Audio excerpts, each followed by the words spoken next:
बिस्मिल्लाहिर्रहमानिर्रहीम दोस्तों, अज दी video humble दी ख्वाहिशमंद औरतें वास्ते हैं। हंबल दी ख्वाहिशमंद औरतें को जिस्मानी तौर ते सेहतमंद होना लाजमी है। जिस्म दे विच A1 फौलाद, नमकियात, फोलिक एसिड वगैरह दा होना लाजमी है।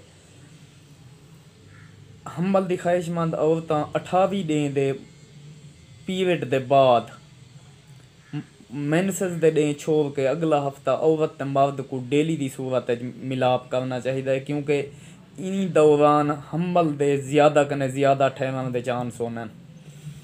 इन दौरान अगर औरत चाय, काफ़ी, चॉकलेट वगैरह का इस्तेमाल करेंदी है तो उनको तर्क कर देना चाहिए। इन दौरान अगर औरत का जिस्म ज़्यादा गर्म रहे तो उनको टैंपरेचर डेली की बुनियाद पर चेक करके नॉर्मल रखना चाहिए।